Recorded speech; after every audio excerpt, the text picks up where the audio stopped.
Өмүрбек Текебаевдин сот процессинде сүйлөгөн акыркы сөзү коомчулукта кызуу талкууга алынып жатат. 1 сааттан ашык убакытка созулган билдирүүдө мурда айтылбаган нерселердин баардыгы айтылды. Мен бул нерселерди элдин мамлекетке болгон үмүтү үзүлбөсүн деп жашырып келгем, деди Өмүрбек Текебаев. Атамбаевдин тарыхы эми жазылат. Ал кеткенден кийин жазылат.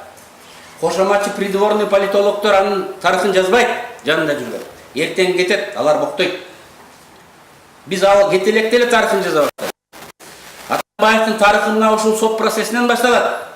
Оппозиция лидери өз сөзүндө Алмазбек Атамбаевдин 6 жылдын ичиндеги алишимдиктерин жана Кыргызстанга тийгизген терс таасирин айтып берди. Алардын бири курулбай калган Кытай, Кыргызстан, Өзбекстан темир жолу. Кытай, Кыргызстан, Өзбекстан стратегиялык темир жол курулуш керек эле. Бул Кыргызстан үчүн эң маанилүү проект. Ошол проект чыкса, биз Тынч океан менен Инд океанына, Атлантика океанына чыгабыз. Биз соода экономикалык эркиндикке гана ээ болбостон саясий көз карандыгыбыз бекемделет. Бүгүн түндүктөгү бир эле жолду карап турабыз. Анда дүйнөнүн түз тарабына кетишибиз керек эле. Тилекке каршы Атамбаев муну бойкот кылып, мен Кытай, Кыргызстан, Өзбекстан аркылуу жол курбайм, Эркестандан кирип, Тажикстанга өткөрүп, Афганистан аркылуу курам деп чыгып 12-жылдан баштап. Дүйнөнүн бир өлкөсү колдобой койду. Бир өлкөсү. Мен муну чыккынчылык катары кааладым. 14-жылы Атамбаевдин экөөбүздүн ортобузда чоң талаш, чоң жаңжал болду. Анткени 2000-жылы мен киргизген мыйзам боюнча так ушул маршрут Кыргызстандын мамлекеттик приоритети деп ар бир айыл өкмөтү, ар бир жаңы келген президент ушуну аткарыш керек деп закон алганбыз. Ал мамлекеттин бардык программаларына кирген. Бирок Атамбаев бойкот кылып, ал программаны бүгүн токтотту. 6 жылдын ичинде Кыргызстандын тышкы саясаты мурда болуп көрбөгөндөй абалга келди. Алыскы чет өлкөлөр эмес, коңшу өлкөлөр менен болгон мамилебиз аябай начарлап кетти, деди ал.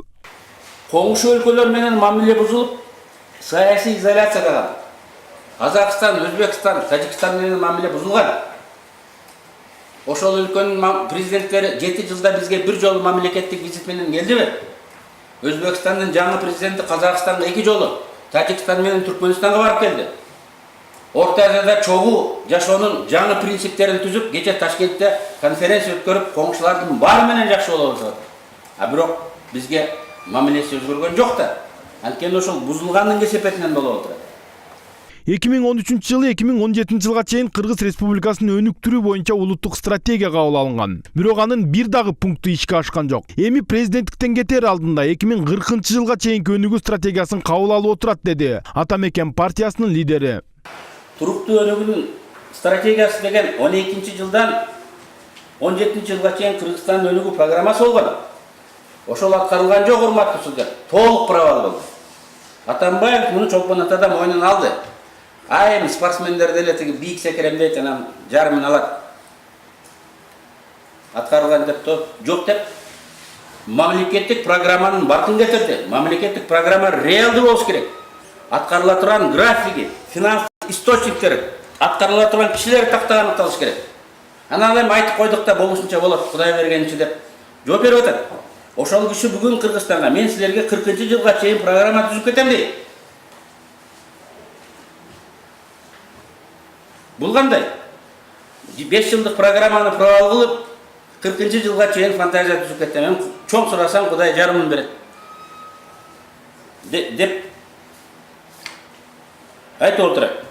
Ошондой эле бир адамдын эркелиги үчүн ансыз да алсырап турган казынанын каражаты бейчеки пайдаланылып, бюджетке кирбеген долбоорлор каржыланууда, деди.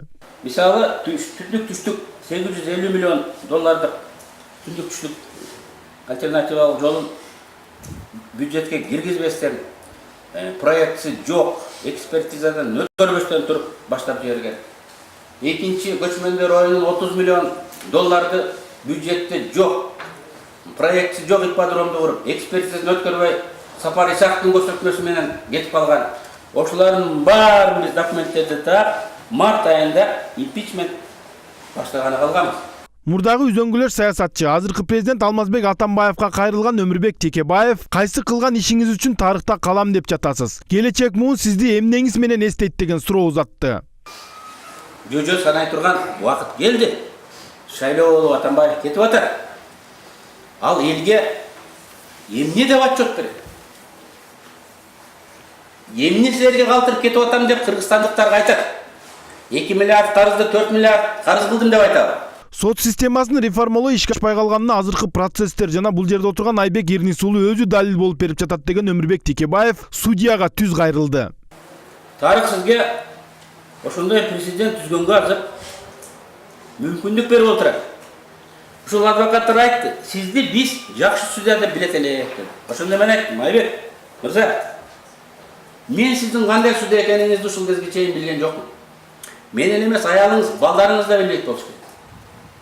Ушул процесстен кийин аялыңыз, балдарыңыз бүтүндө кыргызстандыктар кандай пикирде калат, кандай баа берет, аны сиздин өзүңүздөн көз караңыз. Бул сөздөр айтылгандан кийин Айбек Эрнисулу ойлонуп, туура өкүм чыгарса керек деген үмүт пайда болду. Бирок окулган өкүмдөн улам сот Айбек Эрнисулуна сөз таасир этпей турганы белгилүү болду. Ошентип эң бир чуулуу ишти караган сот үчүн үй бүлөсүнүн жана тарыхтын алдындагы абийири менен ар намыстан дагы өзлөрү көрүнбөй туруп алып көрсөтмө берген адамдардын айтканы маанилүү экени билинип калды.